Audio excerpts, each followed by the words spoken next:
शेतकरी मित्रांनो, आपल्या समोर जे ऊस दिसतोय हे 12-121 ह्या व्हरायटीचा ऊस आहे. आणि ऊसाची लागवड करून जवळपास इथं दीड महिना आता कंप्लीट झालेला आहे. दीड महिन्याचं थोडंसं वर झालं आहे काही दिवस, पण एक अंदाजे दीड महिना धरू आपण. तर अंदाजे दीड महिना इथं लागवड करून पूर्ण झाली आहेत. शेतकरी मित्रांनो, आजचा व्हिडिओ आपला असा विषय आहे किंवा ह्या विषयात ह्या व्हिडिओमध्ये तुम्हाला सांगणार आहे किंवा आपल्या ऊसातलं तण व्यवस्थापन आपण कसं केलं पाहिजे.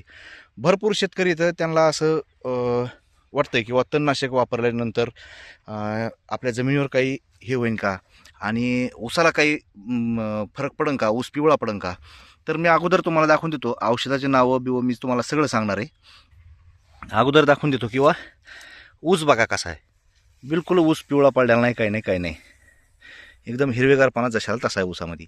आणि इथं लाईव्ह आपल्याला योगायोगाने एक डेमो तयार झाला इथं, आणि तो डेमो पण मी तुम्हाला दाखवून देतो. तर आता बघा, पुढं ह्या शेतकऱ्यानं ऊसातलं तणनाशक ह्या जागेवर वापरलेलं आहे. गवत बघा कशा प्रकारे जळलं इथं. ह्या बघा, हे काँग्रेस गवत आहे आणि हे एवढी मोठी ह्याची उंची झालेली होती. हे बघा एवढं हे गवत बघा इथं. म्हणजे जर हिरवं जर असताना जर बघितलं असतं रान, तर शेतकऱ्याला म्हणजे असं वाटत होतं की माझी जमीन आता लवकर हे तण व्यवस्थापन होईन का नाही. तर एकदम भारी रिझल्ट ह्या तणनाशकचे इथं आले. इथं पूर्ण प्रत्येक जागेवर बघा, ह्या मी तुम्हाला गवत दाखवून देतो हे.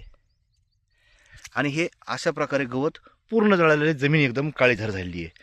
ह्या शेतातलं शेतकऱ्याकडून इथं पण बघा, ह्या गवत दाखवून देतो मी जळालेलं. हे बघा हे काँग्रेस गवत, परत आणखीन इथं.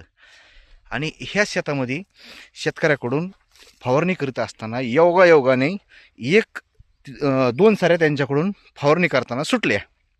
त्यांच्या लक्षात आलं नाही किंवा मी ह्या सरीतून गेलो आहे का नाही. तर असं असताना त्यांच्याकडून सुटली आणि लाईव्ह आपल्यासमोर बघा त्याच्यामध्ये गवत किती इथं.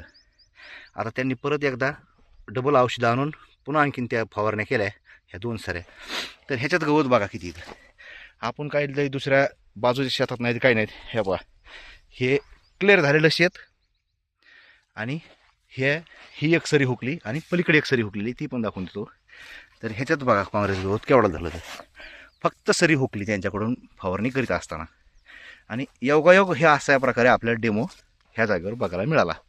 बघा पूर्ण गवत जशाला तसंच राहिलं आणि किती मोठं झालं तर बघा हे. आता परत आणखीन त्यांच्याकडून योगायोगाने ही एक सरी हुकली, ह्या पहा ही. तर त्यांनी इथं पण ते फवारणी करून घेतली आणि डबल पण औषध तेच आणलं. बघा बघा गवत केवढं झालं लगेच. हाय, हे असे जर डोळ्याने बघण्यासारखे रिझल्ट जर मिळत असतील तर नक्कीच शेतकरी मित्रांनो, आपण ते औषध वापरलं पाहिजे आणि त्याची फवारणी आपण आपल्या ऊसावर म्हणजे तणनाशकची केली पाहिजे. कारण की तणाचं व्यवस्थापन एकदम चांगल्या प्रकारे होतं आहे. बघा हे गवत एवढं गवत झालं, भिव वाटायसारखंच आहे. शेतकरी असताना तर शेतकऱ्याला म्हणजे लक्षात येईन किंवा खरंच गवत जर एवढं झालं तर कसं वाटतं ते. आणि लगेच ही सरी तशी झाली की लगेच इकडं बघा एकदम क्लिअर झालं शेत. तर ह्याच्यामध्ये आपण काय वापरलं हे मी तुम्हाला आता दाखवून देतो. ह्या पहा, हे इफको एमसीचं तानोशी मेट्रोबिजिन 70% असणारा घटक आहे. आणि एक हे जेयू कंपनीचं बर्नआउट म्हणजे हे 2,4-D अमोनियम साल्ट 58% SL ह्या फॉर्म्युलेशनचं आपण घेतलेलं आहे.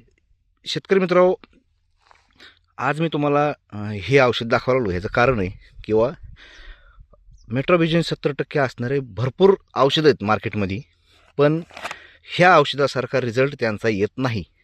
त्याच्यामुळं मी आज तुम्हाला नक्की शिफारस करीन किंवा तुम्ही मेट्रोबिजिन 70% असणारं हे तानोशी ह्याचाच वापर करा. आणि बर्नआउट जे आपलं 2,4-D ह्याचा पण जेयू कंपनीचं ह्याचा चांगला रिझल्ट आहे, म्हणून मी तुम्हाला हे सांगायला लागलो. ह्याचं कारण आहे हे सांगण्याचं किंवा ऊसावर तुम्हाला बिलकुलही कुठं पिवळेपणा आहे ते दिसणार नाही. हे बघा ऊस बघा, ऊसावर पिवळेपणा बिलकुल येत नाही, हिरवेगारपणा टिकून राहतो. ऊसावर आपल्या अटॅक येत नाही आणि जमीन पण एकदम क्लिअर होती. बघा हे आज 10 ते 12 दिवस झालेत फवारणी करून. बघा पूर्ण गवत कसं जळून गेलं. तर आणि जमिनी एकदम क्लिअर झालेली. त्या 2 साऱ्या पण मी तुम्हाला दाखवून दिल्या की कशा प्रकारे गवत होतं त्याच्यातलं, आहे का. तर शेतकरी मित्रांनो बघा रान कसं एकदम क्लीन झालं आहे. तर शेतकरी मित्रांनो, गावकरी आपला शेतकरी मित्र म्हणून माझं हे यूट्यूब चॅनल आहे आणि फेसबुकला दत्ता बोधईफळे ह्या नावाचं पेज आहे. तर ह्या दोन्हीला पण फॉलो केल्याशिवाय जाऊ नका. डोळ्याने बघणार रिझल्ट हे आपल्याला ह्या ऊस शेतीमध्ये दिसते. तर आपल्या शेतकऱ्याच्या मनामध्ये एक प्रश्न असतो की बाबा तणनाशक वापरल्यानंतर जमीन खराब होईल, पुन्हा आणखीन हे होईल, म्हणजे आपल्या जमिनीला खराब होईल, ऊसावर अटॅक येईन, ऊस पिवळा पडेल. तर तसं काही एवढं काही होत नाही. थोडाफार नॉर्मल पिवळा ऊस पडतो, पण घाबरण्यासारखं काही नसतं त्याच्यात. ह्या जागेवर बघा गवत कसं येतं, बघा इतकं गवत होतं. पूर्ण टोटल गवताचा भुगा हे झालेला आहे. परत आणखी इकडं बघा ह्या सरीमध्ये पण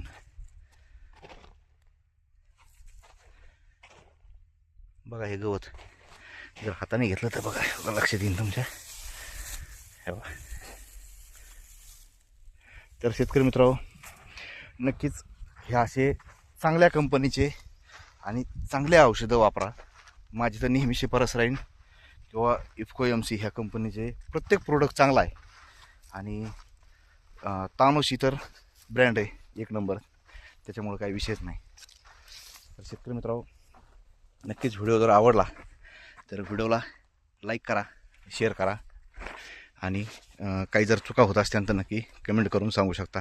मित्रांनो एक गोष्ट सांगायची राहिली, तणनाशक वापरत असताना जमिनीमध्ये ओल असणं गरजेचं आहे. पुन्हा आणखीन जे आपला फवारणी करणारे जे माणसं आहेत ह्यांना पण सांगा किंवा व्यवस्थित फवारणी कर, रान हुकून देऊ नको, म्हणजे काळी जमीन हुकली नाही पाहिजे असं. तर चांगल्या प्रकारे जर फवारणी केली तर तुम्हाला बेस्ट रिझल्ट हे मिळणारच आहेत. मित्रांनो व्हिडिओ पाहिल्याबद्दल धन्यवाद. राम राम.